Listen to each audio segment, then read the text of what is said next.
Yo, what's up, YouTube? We're gonna be watching Bentellect expose Penguin Zero. It backfired horrible. Who the hell's Bentellect? What? Alright. Let's get into this. In what world does slandering the creator who exposed you for being a manipulative creep ever turn out well? From Bentellect's perspective, calling Charlie, aka Moist Critical, a liar and a creep was the quickest way to repair his reputation. What? I would argue that Charlie reading strangers' Try to read you creepy text for 2 hours. private text messages makes him and his followers more of a creep than me texting a girl. But there's an idiot born every second. How does that make him the creep if you're the one texting or being a creep? What? You're first-handedly being the creep. And a lot of them are following Moist Critical. Sadly, Ben was just digging himself into a bigger hole He thought he was gonna find diamonds under there. He found his grave. as his petty, vengeful, and litigious past was about to destroy his reputation a second time. Hi, I'm the Internet Anarchist. I create weekly YouTube documentaries, and today we'll discuss the dubious return of YouTube's least favorite TikToker, Bentellect. What he did to turn Of course, he's a fucking TikToker. I should have known better. Somebody should have told me. Fucking TikTokers, I swear. the internet against him the first time, why he thought slandering Charlie was a good way to make a comeback, and how it will only make things worse for him in the long run. We've covered Ben once before on the channel, but here's a brief summary of the controversy surrounding his career and his encounter with Charlie. Over the years, Ben has built up a vast social media following across YouTube, TikTok, and Instagram by reacting to other people's memes. While he received criticism for making low-effort content and copyright striking other people's videos about him, Ben was still well liked by his fans. Unfortunately, that all changed in July of 2023, when No, I was invited to be on the podcast by a pretty popular TikTok creator, and 3 hours before we were supposed to record, he asked me if I wanted to make an OnlyFans video with him, which I declined, and 1 hour before we were supposed to meet up, he canceled it, and this is why. Bro. and the creator Jordan Max shared a series of damning messages that revealed how Ben was leveraging his platform to try and hook up with OF models. Today, no, you need last 14 days. And the OnlyFans creator account, a video. Oh my god. According to Jordan and the screenshots provided, they had a podcast collaboration planned, but Ben decided to call it off mere hours before shooting because she refused to film OF content with him, with texts reading, "I was just thinking you're helping me with doing a video for my YouTube, so maybe I could help you with your OF. Hey, gonna do the pickle video with someone else. Thanks though." Within days, several other women came out with similar stories of Ben turning aggressive and petty when they rejected him. In a bid to mitigate the damage to his reputation, Ben threatened to sue Jordan for simply publishing the screenshots. What? However, his desperation to hide the situation only made the claims against him even more credible. When viewers confronted I was distracted. his desperation to hide the situation only made the claims against him even more credible. When viewers confronted Ben with evidence, he didn't deny it and tried to downplay the controversy by saying, quote, "People are upset over PG text messages." To see such a popular creator take advantage of that popularity to manipulate people into sleeping with him naturally revolted his audience. Once the backlash became too severe to ignore, Ben released this half-hearted apology to hopefully save his reputation. Just wanted to clear the air. The first thing I want to say is I'm sorry to anyone that I've made feel uncomfortable. I want to say to any girl who I've been rude to, whether through text or in person, that I'm sorry. I understand that me being sorry does not excuse that kind of behavior. No. I will continue to work on myself and do better. Thanks, guys. To Sometimes people just need to lose their career in one fell swoop. Like this guy, he should have. anyone watching, Ben wasn't making just this saying it, apology though. because he felt sorry, but because he wanted to maintain his career. When that didn't work, Ben deleted all traces of the apology from his social media. Unfortunately, that didn't stop the news of his misconduct from spreading like wildfire across the internet, as creators like Penguin Zero wasted no time in roasting him for such dubious behavior. So, did he stand by every single word that he said? let's look at his initial apology, which he deleted pretty shortly after posting it, and then also hid replies on. Let's look at his first apology. I've recently been accused of some heinous actions and would like the opportunity to share my disgust at these accusations. I'm a firm believer in the rights and equality of all humans, including women. No. Oh my god. He's terrible. If that's not the biggest red flag immediately, I don't know what else is.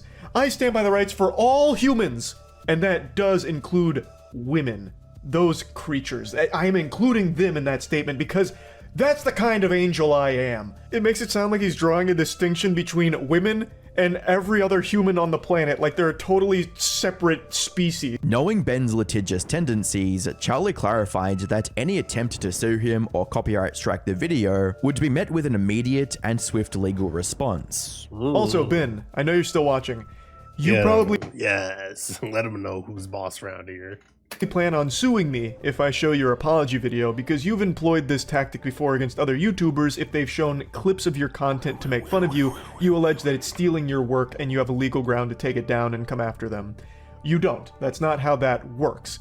Me showing this is not any kind of violation in any way, shape, or form. So if you do try and sue me or copyright claim this video, copyright strike the video, anything like that, I will 100% respond with every single option at my disposal in order to follow this legal case through to its fullest conclusion. From the end of 2023 until mid-2024, the controversy Ben desperately wanted to hide almost completely became public knowledge. As a result of his own dishonesty, Ben had lost the goodwill of his fan base, which completely wrecked all of his social media growth. If Ben had only taken accountability for what he did and made a proper apology, he could have avoided this outcome. Unfortunately, Ben isn't the type of person to acknowledge his mistakes. Instead, he tries to twist the narrative after the dust has settled. On the 8th of September 2024, Ben would upload a video titled "Commentary Channels Love to Lie," in which he tried to minimize his horrible behavior by making the people reporting it look like clout chasers. Starting with the false copyright strike he made against Nick Is Not Green, Ben tried to justify it by claiming he didn't know the difference between claiming and striking someone, and considered it a normal procedure when others use your content. That Ben had copyright struck the previous video he'd made on him. Not just copyright claim, but copyright strike. This did happen. This was in 2021. I just point blank thought when someone used your videos, you put in a copyright claim. I didn't know there was a difference at the time between strike or claim or whatever. The way Ben presented things made it seem like a careless mistake, but that becomes very hard to believe.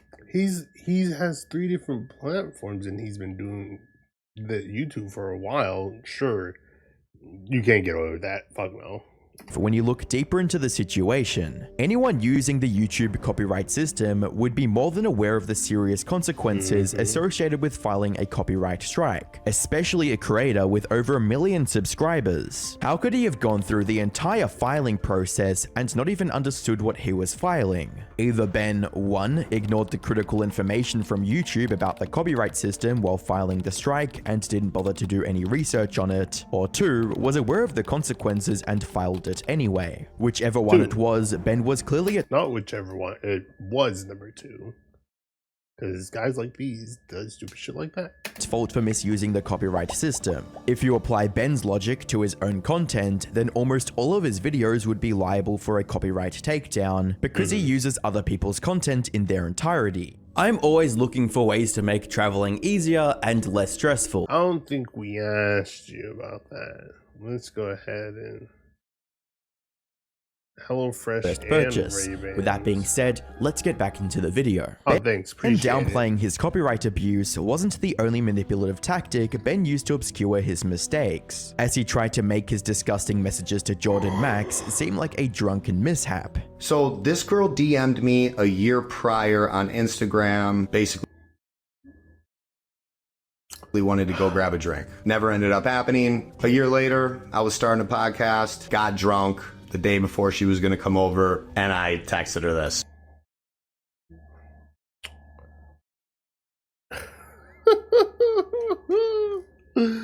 When today, no, you need a TTS. test from within the last 14 days. And an OnlyFans creator account.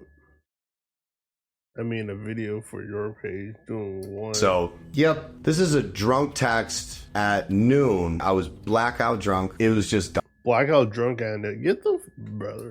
It was just This guy stupid. stinks. Looking back at Jordan's tweet, all she really did was state exactly what had been done and provided proof of said actions. When he recounted these events, Ben lied about the timeline by stating that the texts took place a day prior, when it was mere hours before their meetup. Not only that, but he also left out how the reason he cancelled their collaboration was because she refused to sleep with him. Ben is clearly twisting the facts to make himself look better, and when the evidence was too damning to deny, he resorted to call it a lie without any proof. I'm with me. This whole convo, I don't care what anyone says about it. This right here, I don't know who put it out. Fake. Oh my God, I've dealt with Bentellect too. Actually, he's bothered a lot of women. Where's the name? This is just a text message, and people take it as like a story. It's not a story. Let me just say this. The story is that I started a podcast to leverage my fame to sleep with women. False. And any other person who tells you otherwise is lying. For fame, for views, or whatever reason. I got drunk at noon and texted a girl who had DM'd me a year before and asked her if she wanted to hook up. That's not that crazy. Despite asserting that these messages were fake, Ben did acknowledge his connection to one of the women listed, but stated it wasn't the public's business since it was a No, he's digging the hole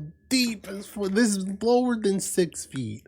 private conversation. This girl and her and I met on a dating app in 2017, hung out once, and then I think hung out 5 times over the course of like 3 years. Never dated, only hung out when we drank. This text message combo was a private text message between me and her. I was drunk and texting her, yep. There's nothing in this text message that is any of the public's business. If you read someone's private text messages as content, you're a clown, straight up. Private messages or not, Ben had a pattern of getting aggressive. Well, technically they're not private anymore. They're public because the person who had them released them, so they can't be private anymore. For it to be private, no one should be able to see them.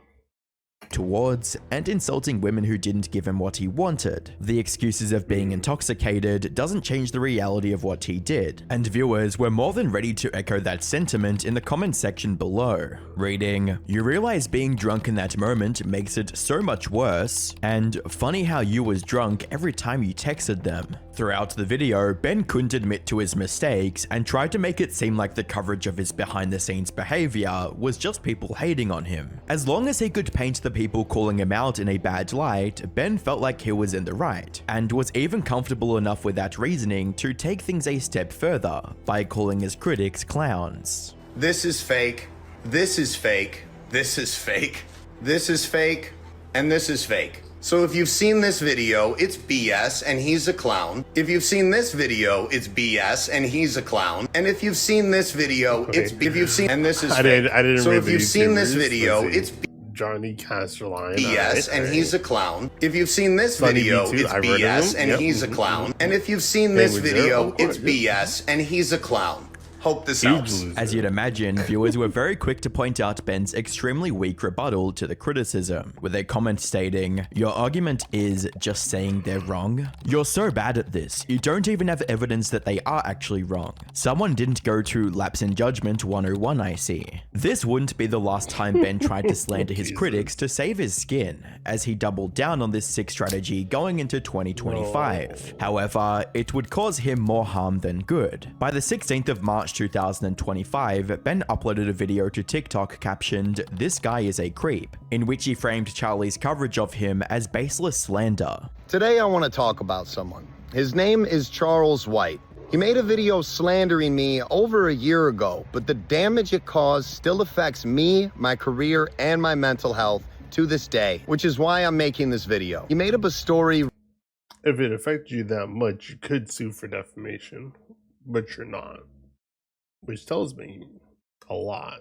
Reading fake screenshots from Twitter that I started a fake podcast to get girls, fans girls specifically, to come and hook up. Bentellect uses this podcast as a way of just Like, the whole podcast existence is only here as a way of trying to get Bentellect laid. I later put out a video explaining that Jordan Max had put out fake screenshots and debunked the theory because that came from me actually starting a podcast with Maria Smith, a friend of mine. I literally put out an apology video because I was sick and tired of the endless harassment. I wouldn't be respecting myself if I didn't speak my truth. Following this, Ben complains about the damage it did to him on YouTube and even threatens legal action against Charlie. There's a lot of people who unfollowed me because of Penguin's video. Let me give you an example. This video did millions of plays on Facebook, TikTok, and Instagram, but the same video only did 13,000 plays on YouTube, even though I have 3 million subscribers. A lot of fans have recommended that I sue Charlie. Other commentary channels even make videos detailing the damage. I would argue that Charlie reading strangers' private text messages makes him and his followers more of a creep than me texting a girl. But there's an idiot born every second, and a lot of them are following Moist Critical. At this point, anyone who knew the truth about the situation called him out in the comments, but Ben was desperate to keep his facade intact, with a commenter stating, "You can try your hardest to deny the truth, but you know what you did. Charlie exposed you, and you continue to hide behind this lie you've crafted. Own up to it." Where Bentellect responded by stating, "That's cute, show me the names and faces to match the screenshots. You can't. Case closed." This wasn't the first time Ben had retroactively slandered people who criticized him, as he tried to label Billie Eilish as a bully for making a parody of his content. Over the years, Billie Eilish talks about cyberbullying and how it has negatively affected her life, to the point that she says that in 2018, she almost took her own life because of reading negative social media posts about her online. Well, 2 years later, Billie Eilish posted this video to her 50 million subscribers. I use Instagram. Scroll. F is this. Unfollow. Scroll. Facts. Screenshot. Yes. Facts.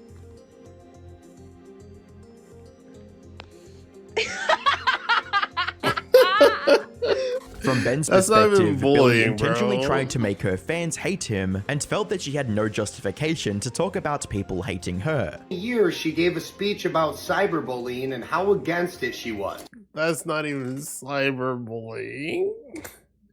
She did what you read on the screen. Scroll. The fuck is it? Scroll. Mainly from the hate comments she received from this photo. She says time and time again, those comments still hurt her feelings, even years later. She says she stopped reading comments, and she wants to dress the way she wants to dress without being judged, but posted this video knowing that it was making fun of me to her millions of followers, and in turn would cause her followers to come and hate on me, which happened for many years. Ben takes it very personally when people laugh at him and assumes that making a parody of someone constitutes harassment. All Billie did was demonstrate precisely what Ben was doing under all of the memes on his page, yet he interprets that as an attack and tries to convince the audience of the same thing. Fortunately, many of them were willing to take a more objective approach to the situation, with comments stating, "I think she was just demonstrating what it looks like to scroll and laugh. I don't think she was hating," as well as, "I'm not really a Billie fan, but I don't think she was trying to be mean to you." Going back to his YouTube channel, Ben has made several community posts wrapping the narrative around his bad reputation and history to make it seem like people were hating him for no reason. And people were initially on Ben's side because they didn't know the allegations against him. But the table shifted when more users began noticing his posts, with one commenter even stating, "You don't have the time, huh? Then why you post this then? Put the fries in the bag, buddy." Even now, the misconduct Ben was He said, "Put the fries in the bag." That's my favorite fucking line. trying to obscure was still costing him subscribers. As one user stated, "Just saw the allegations about the OF podcast, just unsubscribed. Didn't want to watch someone who is doing supposed shady stuff. I'm not saying you did this, I just don't want to follow someone who can't be honest or trusted." Seeing the writing on the wall, Ben understood that the YouTube community isn't going to give him a second chance, and uploaded this salty community post. "Stay in school, kids, you'll never be a YouTuber." Looking at Ben's recent YouTube metrics, the pattern only becomes more apparent, as his slander campaign against Charlie and his other critics has cost him over 10,000 subscribers. The more Ben tries to cover up his past, fast, the more people find out about it. What's even more concerning is how this effect would be multiplied if he continues to go after the people that exposed him. Whether Ben realized it or not, trying to expose Charlie wasn't going to make people forgive or forget how he abused his platform. Even if Ben were to sue Charlie or get a response from him, the outcome wouldn't be in his favor. As one commenter put it, "My guy, it's over. Just take the L." If by some chance he even sees this video, he knows how desperately you would love a back and forth. He knows that you would even accept playing the deserved role as the villain as long as you got views again. You honestly think he has even thought about you for over a minute in the past 6 months? He's not gonna engage. If you got slandered, sue him. If you were a creep, don't. Either way, your relevance is done. Throughout his career, he has demonstrated a pattern of being petty and vindictive when faced with criticism. This happened with Nick is Not Green, and now it's happening with Moist Critical. The only difference this time is that most people don't know or remember how he lost his reputation the first time. But if he continues and starts a beef with Charlie, it's definitely going to remind. I hope he loses his whole career. But that's enough about him. Thanks for staying tuned. I'll catch you guys on the next YouTube video. Don't forget to subscribe. Peace.